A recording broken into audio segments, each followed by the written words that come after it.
Hello people, it's your boss man back again with another video.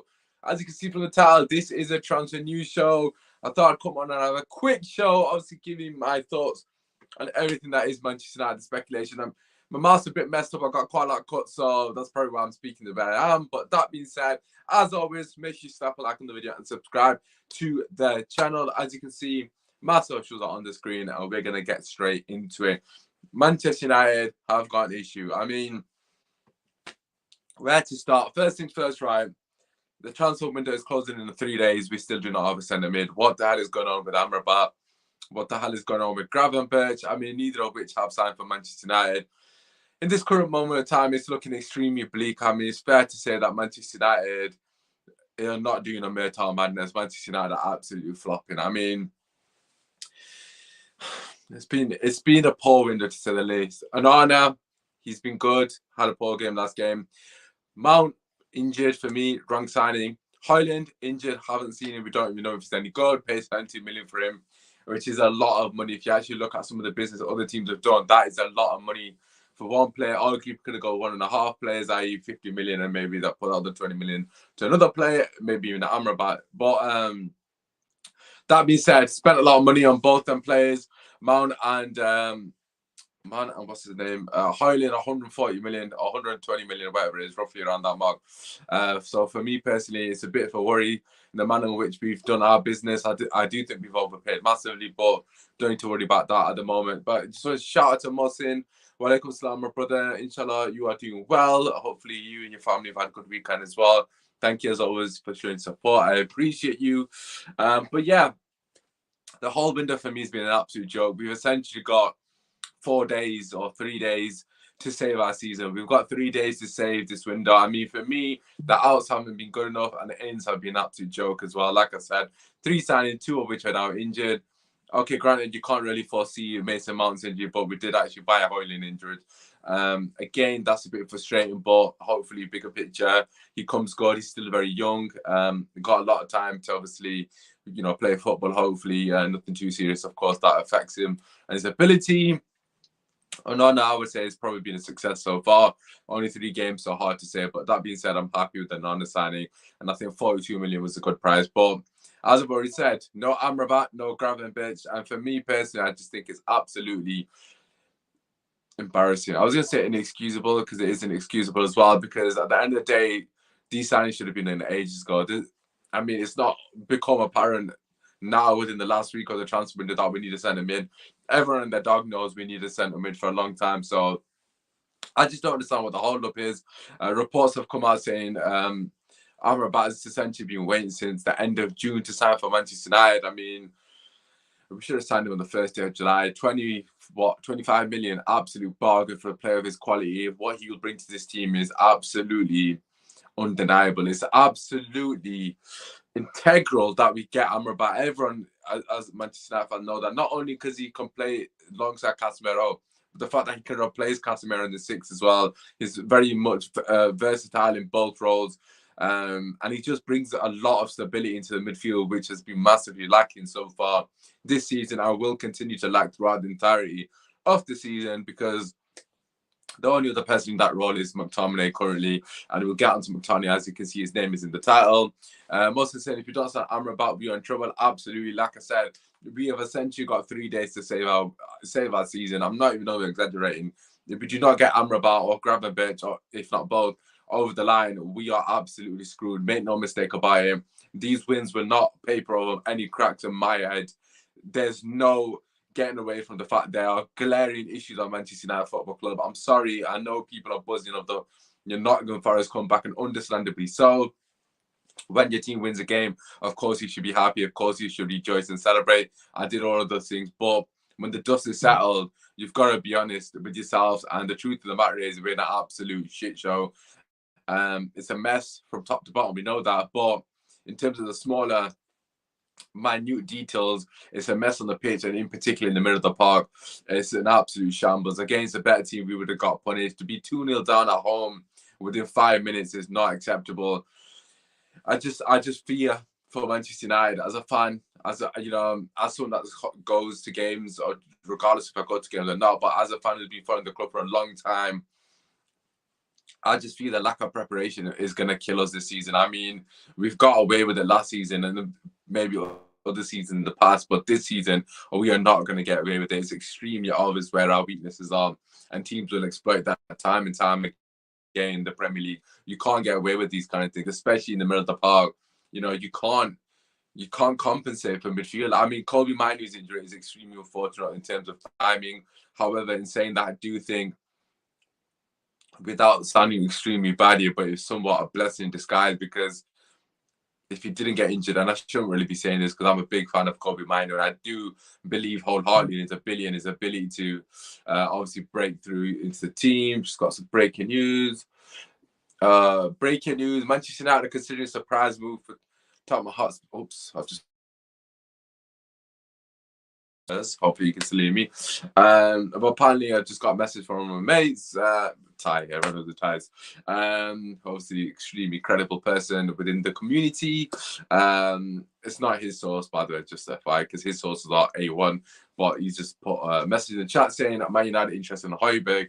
We'll get into that very shortly. But yeah, for me personally, it's just we can't ignore the glaring issues within the team. We need a centre mid badly. I'm sure most United fans would agree. And I'm not going to get too giddy over the win. It's as simple as that. I'm not going to get giddy because, for me, we were great in the terms of character, in terms of the comeback, but overall, we need to address the issues, and there's an elephant in the room. He compares an 8 as well. Yeah, that's obviously referring to Amrabat. Obviously, if you are watching this on repeat, which most of you will be, please do slap a like on the video. It massively helps. Obviously helps with get the reach out. And obviously make sure you subscribe to the channel if you are new. We've had a lot of people watching of late that are quite new to the channel, so obviously just a quick one. I'll post a lot of Manchester United content in here, hence the title of the channel. But I do also post a Rival Fan podcast, which will be making its return on Wednesday. Myself, Lawless, Kish, and hopefully Gunnar King will be chopping it up, and potentially Kojo as well, talking all the top 6 teams and the Premier League in general. So make sure you stay tuned for that as well. That's going to be an absolute banger. But yeah, let's get back to Manchester United. Let's obviously address just quickly the speculation regarding Højbjerg. So we've got Højbjerg, Gravenberch, Amrabat. For me personally, I'm praying to God that at least one of them gets through the door. I don't think Højbjerg's going to happen. I know I've just spoken about that one right just now, but I just think that's complete waffle. I just don't see it anywhere. I don't see a realistic situation where they sell Højbjerg to us. For me personally, I would have won Højbjerg. I do think he had a fantastic season for Spurs last season for most parts, but he's very much a destroyer. Basically, he would be a bona fide replacement for Casemiro in terms of, like for like. They can't play together, basically, what I'm trying to get at. And for me, I think it's important that, yes, Amrabat is capable of playing as a 6 as well as an 8, but the fact that he can play alongside Casemiro is more important for me, as well as replacing him if needs be, if he's injured, fatigue, whatever it may be. So for me, although Højbjerg is a great DM and he had a great season, I just don't think it's the right profile that we should be going for. That's just my personal opinion, because I don't see how Højbjerg fixes this situation. Let's just say we buy Højbjerg, Casemiro, Højbjerg. That doesn't work. That's too defensive. And I don't think that's going to benefit us at all. So that's just my personal opinion on him. Great player, not the right fit for me. As I've already said, Amrabat is a necessity. And Gravenberch for me, as I said on the last show with Alice, or whoever it was, I don't even remember if it was the Alice show, but we have to get Gravenberch as well on loan. There has been speculation, as you can see from the title, that Mctominay may be going the other way. For whatever reason, Bayern Munich are interested in Mctominay. I can't actually believe I'm saying that out loud. Credible sources, somewhat. It depends on who you believe. But for me personally, fairly decent, source. I just find it's too hard to believe. So it's almost like it's impossible to comprehend that thought of, them wanting him. In saying that, if it was Barcelona, then I would believe it, because they have got a track record of signing random players that no one else would have foreseen. But yeah, for me, Bayern Munich, Tuchel is there. Of course, he knows Mctominay from the Prem. Why on earth would they want him? It just doesn't make sense for me. Look, at the end of the day, if they want to do a swap, I mean, let's just do a straight swap. Let's not even worry about the loans. I'm open to do a straight swap. You know, no money exchange. You take Mctominay, we'll take Gravenberch off your hands. No questions asked. I mean, that would be a massive upgrade for me personally. Yes, Gravenberch is, you know, extremely young, extremely raw in the sense that he still has a lot to improve in his game, but he has got a lot to bring to the table. And for me personally, he would elevate this midfield in terms of the options we currently got, because he's a ball carrying midfielder, which is something we have not got at the moment. He's very good from in both areas. Passing range is quite solid as well. You know, overall play is fantastic, really, given his age. I mean, for me, it would be an absolute no-brainer. You know, he's not going to get in the team with Kimmich and Goretzka and Co there. I mean, it's not really easy to get into that midfield for anyone, let alone someone that's still quite young. But yeah, honestly, I think Gravenberch is a no-brainer. And look, if they want Mctominay, by all means, be my guest. I will drive him to the airport, you know, pack his bag, whatever you got to do, just get him on that bloody plane and get him to Munich, because that would be unbelievable business from us. And I just don't expect it to happen. We need a proper director of football and fast. Absolutely. Let's just pray to God that this Qatar speculation in October is actually factual, because Lord have mercy, we definitely need a change in board level and, of course, director of football. It's an absolute shit show. But let's move on to the major topic here, which, of course, is the left-back situation. As you can see from the title, Cucurella, Alonso and Reguilon have all been linked to Manchester United within the last 24 hours. Of course, we still do have Alvaro Fernandez on the United books. Did feature in preseason. It was actually quite good in preseason in a couple of games and not so good in another game. But yeah, look, for me personally, I don't want any of them. I don't want any of them. I'd rather play Alvaro Fernandez, to be honest. But look, it's quite clear that, you know, this is a panic situation. You know, Luke Shaw's injury is obviously a lot more serious than we've been made to be known. Malacia apparently is back in November. So we probably do need someone, of course, you know, Alvaro Fernandez until December or November. Then Malacia is quite young as well. You essentially got two young left backs there. So I could understand that from a coaching perspective, because you don't know which way it's going to go with young players. Is the pressure going to be too much for them? But yeah, for me personally, none of them three names really ring any. I was going to say ring any bells, but none of them names bring any excitement to me. I just don't rate any of them. I mean, Cucurella is probably the best out of the three. Alonso, let's just dissect it. Alonso, first and foremost, brilliant going forward. Defensively, absolutely embarrassing. I mean, if you want a left winger, Alonso might be better than what we've got. Who knows? But or if you want a left wing back, then I probably would be opposed to Alonso. But no, absolute no. Just straight out the gun. Straight out of the gate, absolute no for Alonso. I do not want that guy anywhere near Manchester United. He's nowhere near good enough. Yeah, just an absolutely shocking player. Reguilon, did want him actually, fully enough, prior to his move to Tottenham Hotspur. I did actually think he had quite a lot going for him. Started off fairly well, fairly solid, and then completely fell off a cliff. I mean, his drop-off was absolutely astronomical. So again, Reguilon, another player I do not want at Manchester United. For me, it's just not good enough. I mean, if we're going to buy Reguilon on, if we're going to bring Reguilon on loan, we might as well play Alvaro Fernandez, because honestly, there's no point. Shout out to Matthew. Just want to say thank you, as always, for tuning in. And obviously, you know, showing love. Big up to yourself. Big up yourself and everyone in the chat. Thank you, as always. And as Matthew said, please get your comments in, and obviously make sure you do slap a like if you are tuning in. But yeah, big up to you, Matthew. Big up to everyone in the chat. Obviously, I know there's only a few of you, but I do appreciate everyone that shows support. I'm just a small channel, one-man army, and all that good stuff. So I really appreciate it. And obviously, everything that you guys do in terms of support really does mean a lot. But going back to the conversation, do let me know in the comments as well. Who do you want at the left back? Or do you agree with myself that Alvaro Fernandez probably deserves a shot? Moving on to Cucurella, I mean, he's probably the most suited out of the three that I've just named. I think for me personally, I think Rico Henry, I believe as well, from Brentford was linked to us, but I just don't think there's any truth to that. I wouldn't want him either, by the way, just throwing that out there. But that being said, Cucurella, I've never been a fan of him. I know that's going to sound extremely, you know, false and, you know, like a fake quote, because at the end of the day, everyone was raving about him when he was at Brighton. I personally never rated about Brighton. I think from the games I've seen of him, yes, he's very good on the ball. He's good at progressing from the back. Similar to Martinez in that sense, not as good as him, but similar.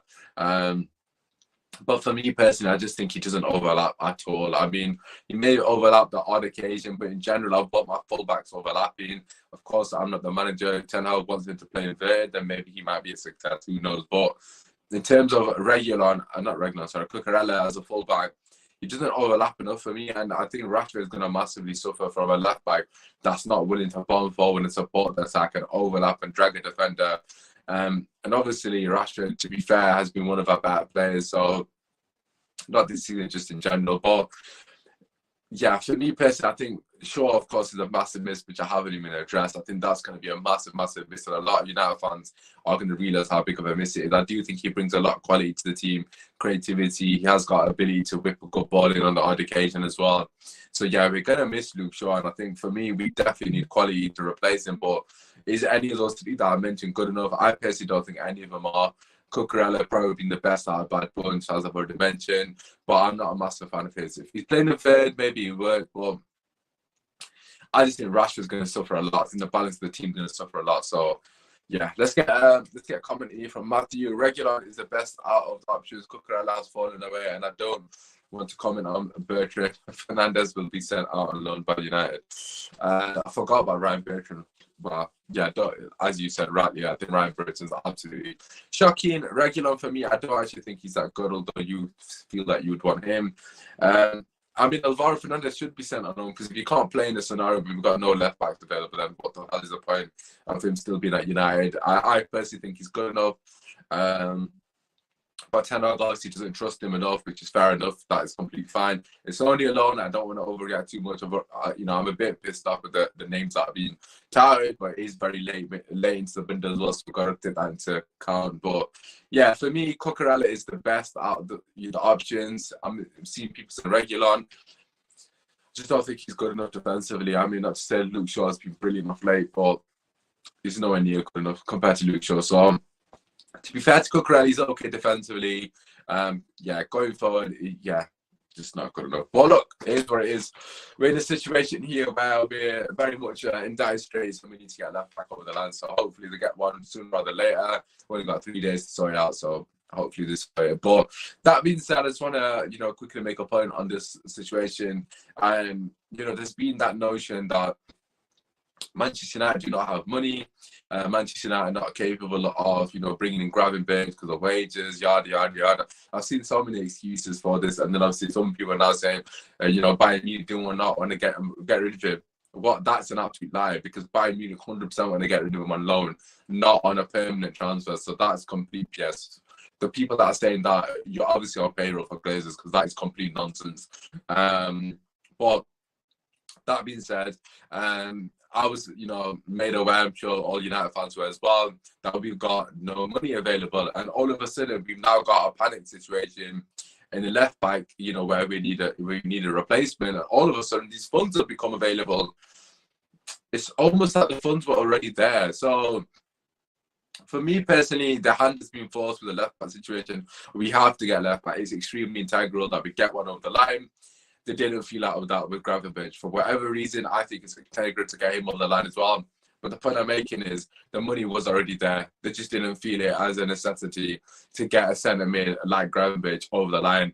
They feel it's just a necessity to get left back over the line because we've currently got none of the club that are available and ready to play. So it's as simple as that. Their priorities are not of the betterment of the club. The priorities are of, of a Collins mindset, essentially. Is it worth the money to do that? Do we need to be doing that? Blah, blah, blah. Piss off. Piss off, man. Fuck off, man. Don't give me this bullshit. I've already addressed it. Fuck it. Tier 1 sources. Oh, my fucking word, man. I don't want Højbjerg, man. 30 million for Højbjerg. Are you fucking serious, man? Oh my god. This club is trying to kill me, man. Well, I've just spoken about Højbjerg. He would be a massive Al. We don't need him, but why do we need Højbjerg as a DM? Yeah, who are the fucking sources, man? What's my thoughts on Sancho to Chelsea? I've not seen Sancho news to Chelsea, to be fair. So again, if you've got a source, so please let me know. I haven't seen that. Oh, the flipping is that is that Telegraph? I think that's Telegraph. Yeah, it is. There we go. Anyways, United got no money against the Brighton queue. I'll come back to Sancho very shortly. But yeah, let's just quickly talk about Højbjerg for 30 million. Obviously, I've already addressed it, because Kish is obviously our resident Spurs fan. No, for me personally, I think that would be a stupid signing. I mean, like I already said, he's a 6. He's not an 8. He can't play in an 8. He's not great going forward. Although he's scored quite a few goals with Spurs, he's very much a destroyer. We've already got Casemiro. The beauty of Amrabat is the fact that he can play as a destroyer and play as a creative midfielder, which is exactly what we need. A person that can do both roles to a sufficient standard, and he's cheaper. I just don't understand a situation where we would go for Højbjerg for 30 million when Amrabat is 21. I just don't. It just doesn't make any sense. There's no sense in that at all. He's cheaper, he's younger, and he fixes both of our problems. I don't understand why we'd go for Højbjerg. I just don't get it. There's literally no sense in that whatsoever, honest to God. When I look at midfielder Højbjerg, passes the criteria of playing under Tottenham before, nothing more than that. No, my fucking word. When did you play for Ten Hag? I don't even know about that. Oh my God. Oh my God. If we actually sign Højbjerg, I'm fucking done, bro. And it's for 30 million as well. Are you taking the piss? They just signed Alvarez. They've just signed Alvarez from Ajax for like 30 million. If you wanted another TM that's already played for him, buy Alvarez. Why the fuck are you going for Højbjerg? Yeah, he's not a tier 1 source, to be fair. As Akira said, I'm just holding on for that because he's really not a team on stuff. But listen, make sure you slap a like on the video, people. Keep getting your comments in, obviously, I appreciate it. And if a Bayern, I'm not really sure exactly what that reference is. Christian Falk report Mctominay to Bayern, impossible swap loan deal with Gravenberch. Yeah, Christian Falk is very hit and miss. I do think he's got a bit of a United agenda, to be honest. So I'm not really sure. But like I said, I'm just hoping more than anything. But let's just come back to this comment, this question here, if I can find it. There we go. Jadon Sancho to Chelsea. I'll be honest, I haven't seen it. I think one of my mates mentioned it as well, actually, but I haven't seen it. I haven't seen any speculation on Twitter. But look, that's not to say it's not true, and there isn't any. So by all means, I'll address it. But yeah, for me personally, I just think there's no reason not to keep Sancho. To be honest, I mean, obviously, I'm a big fan of Sancho. If you follow me, you know that. I just don't understand it. Why the hell would we give him to Chelsea? Like, actually, what I have seen is I've seen Chelsea fans gassing up Sancho, so there must be some truth there with the speculation. Look, I just think it would be stupid to sell him to them. It weakens us. You know, Sancho is the first sub essentially at the moment, and throughout the entire season, will realistically be the first sub off the bench. So it just doesn't make sense. Simple as that. It does not make sense for us to give him to Chelsea. Yeah, I don't understand it. I don't want it to happen. Obviously, I'm a big fan. I think he should be starting. To be fair to Anthony, he had a good game the other day, but yeah, for me personally, there's no reason for us to get rid of Sancho. I just think that would be absolutely stupid. But yeah, that's my thoughts on the matter. Hopefully, there's no truth there. Go and sign Amrabat, much better player, cheap option, absolutely. Fiorentina willing to loan Amrabat. They've accepted he's no longer wants to play for them. Just flipping. Just sign him. I don't mean the loan thing doesn't really interest me at this point. Just sign him. We could do with him. Kielson Sancho Enzo swap deal. I'm all for it. I mean, that would be the only situation where I'm definitely all for it. They can take him if they give us Enzo. I take everything I said back. Obviously, I love Sancho to bits, but listen, Enzo is an absolute baller. But I've got to push agenda, so he's a flop. So look, at the end of the day, it doesn't make sense for us to get rid of Sancho because we don't have many options in the wide areas. Obviously, people will disagree. We have got Ahmad, we have got Pellistri, we have got other players, but I do think Pellistri deserves a loan. He needs to be playing a week in, week out. Ahmad Diallo is injured, so hopefully when he comes back, we'll have to see how that fares. But for me, personally, the attack is our weakest bit, so it wouldn't make sense to get rid of one of our attackers that's actually quite prominent in the first team. even if it's off the bench for 25, 30 minutes. So, yeah, it just doesn't make any sense. But when has Manchester United ever made sense? But listen, I'm going to wrap you up there because, like I said, I've got a bit of an issue with my throat. It's killing, basically, long story short. Too much chocolate, I can't lie, people. But just trying to rest it as much as I can. But like I said, we'll be back on Wednesday with the proper show. Of course, tomorrow we'll be back potentially during the day or at night, similar time at 6 o'clock. If there is any breaking news, I'm assuming there will be a lot of speculation because, of course, the deadline day is in a couple of days. So if I'm back tomorrow, I will be back on Wednesday at 9 o'clock with the whole gang. It's been a while since we've done the Royal Fan podcast, but I can assure you it's going to be an absolute banger. But listen, apart from that, thank you so much for tuning in. As always, make sure you slap a like, subscribe to the channel, follow me on socials, Osman Talk United. I do apologize, it's not longer, but like I said, my throat is in a lot of pain, so I can really feel it messing up now. So I'm trying to rest it as much as I can, so I'm ready for that show on Wednesday. But listen, apart from that, it's been your boy, man. Thank you, Matthew, as always. I really appreciate you. Thank you, Keel, for tuning in. And obviously, thank you for everyone at NFA, Kish, obviously, for coming through and ruining my day with that stupid big news. But obviously, he is a Spurs fan, so he's absolutely elated with that potentially being true. But listen, shout out to everyone. Have a good evening. I'll be back tomorrow if there's any breaking news. If not, I will be back on Wednesday at 9 o'clock. So tune in for that. Apart from that, it's been your boys, man. Peace.